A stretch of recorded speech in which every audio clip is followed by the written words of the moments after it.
لوگ ہیں جو لڑکیوں سے بات کرنا اچھا سمجھتے ہیں کہ اس میں کوئی برائی نہیں ہے، جسٹ کانورسیشن ہی تو ہے۔ ڈونٹ انڈر ایسٹیمیٹ یور نفس۔ دل کے کسی کونے میں یہ تسلی ہوتی ہے کہ اگر ہم صرف بات کریں، ٹچ وغیرہ نہ کریں تو شاید یہ غلط نہیں ہے، لیکن نفس بہت چالاک ہے۔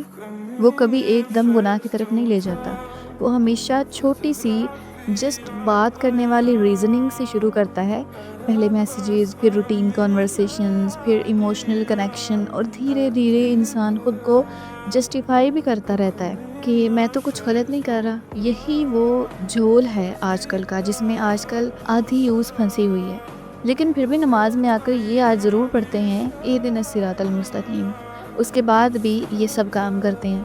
پھر ہم اپنے فائدے کے لیے دوسروں کا حق مار لیتے ہیں، کسی کو نیچا دکھاتے ہیں، کسی کا دل دکھاتے ہیں، اور پھر نماز میں صراط المستقیم کی دعا کرتے ہیں۔ ہم اپنی زندگی میں غصہ، غیبت، جیلسی اور ایگو سے بھرے ہوئے ہیں۔ اگر کوئی ہم سے مختلف بات کرے تو ہم اسے اگنور یا انسلٹ کر دیتے ہیں۔ کیا یہ صراط المستقیم ہے؟ نہیں، یہ صراط النفس ہے۔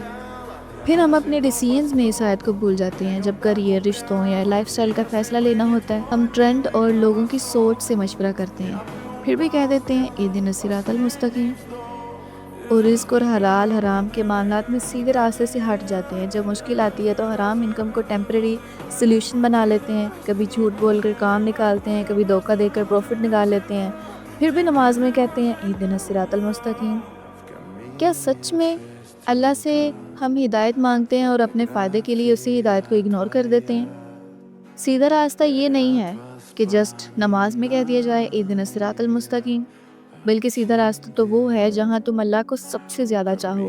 کوئی بھی کام، کوئی بھی نیکی نہ اپنے نفس کے لیے کرو نہ لوگوں کے لیے، صرف اللہ کے لیے، اور پھر آپ کا ہر فیصلہ قرآن اور سنت کے مطابق ہونا چاہیے۔ یہ دنیا ہمیں گمراہ کرنے کے لیے بنی تھی، لیکن ہدایت اسی کے لیے ہے جو روز اللہ تعالیٰ سے سیدھا راستہ مانگتا ہے اور اپنی ہر خواہش کو اس کے حکم کے سامنے چھوٹی سمجھتا ہے۔ حرام ریلیشن شپس، دھوکہ دہی سے رزق کمانا، جھوٹ بول کر فائدے لے لینا، رشتے نبھاتے وقت اللہ کو بھول جانا اور نفس کے غلام بن جانا، کلچر کی پوجا کرنا، یہ سب ہم اپنے آپ کو ہی دھوکہ دے رہے ہوتے ہیں۔ اپنی منمانی چھوڑو اور اس آیت کو اپنی زندگی میں اپلائی بھی کرو۔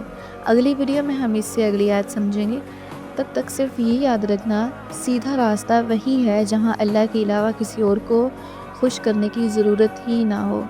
فالو کر جائیں اب۔ اللہ حافظ۔